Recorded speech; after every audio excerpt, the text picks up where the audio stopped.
why? West Frankfurt stands for the American values. American values. American values. Yeah. They do believe that. Well, you have a friend here, Tim. Please stand up and give Tim a round of applause. Tim was one of the Trump voters who stood up for Carlos. I told you it's messy. It's messy.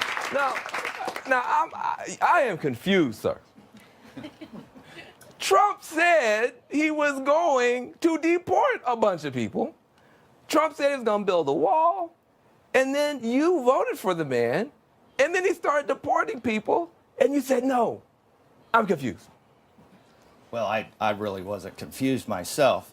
Obviously, with any politician, you don't stand for everything that they're going to preach and try to portray to you. The immigration policy, to me, is not, building the wall is pretty ludicrous to me. That's not a solution to the problem. Once you step back and maybe look at immigration reform and address the real issues, that's where he needs to be putting his resources. So it's such an amazing story, and it's gotten so much attention. Why? I really want to know. I was joking around, but I really want to know. I can look at you, I can tell you're an incredible human being. Why did you vote for Trump, and why did you stick up for this guy? Tell me.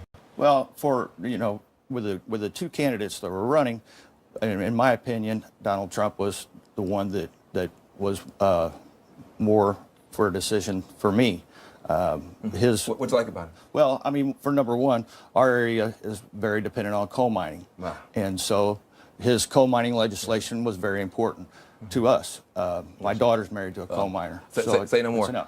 Say no more. But this guy's an extraordinary guy, and you stood up for him, and the whole town. How did it make you feel? I mean, elected officials, everybody, how did it make you feel when that happened? That I'm one of them.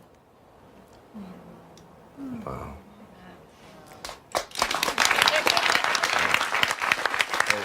Thank you. Thank you very much. I told you, I get emotional. Look, how about that? Trump voters coming out in droves to support an undocumented person. When it's easy to go rah-rah when it's on TV or when you're in the ballot box, but then when it comes to your neighbor, totally different.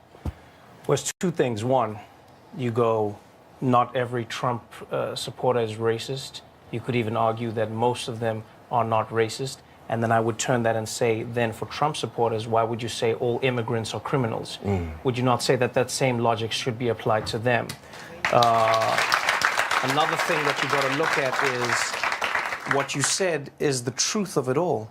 You felt like one of them. And that is the thing that separates us so many times is when we don't see the victim of a decision, when we don't see the human being on the other side, we don't see them as being them. We see it as an idea. And in South Africa during apartheid, one of the most powerful things that apartheid was able to do was convince even black people that they were different from each other. And when people are separated, they go, oh, I don't care about those Mexicans. Those Mexicans are criminals, they're immigrants. But you saw a man, you saw a human being, you saw a brother in your community.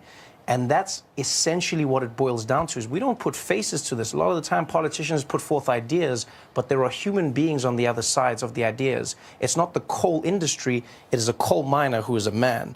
It is not a Mexican, it is a man who is part of a community who is here with his wife. And that's what people seem to miss in all of the political debates, is that there are people on the other side of what is happening. Beautiful. Man, I love you, man. I do.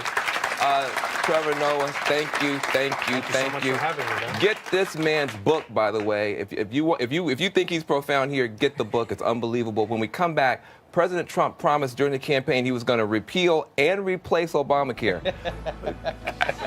Hey, don't. Anyway, when we get back, we're going to have the Trump campaign's chief whisperer on the economy try to explain what is going on. Stephen Moore will be here next.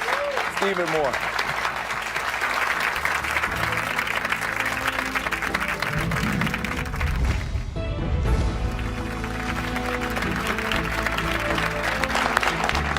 Welcome back to The Messy Truth. I'm Van Jones. Now, here's the messy truth. When it comes to Obamacare, turns out repeal is easy, but replace is kind of hard. Republicans have had 7 years to figure this out, 4 national elections, and they still can't.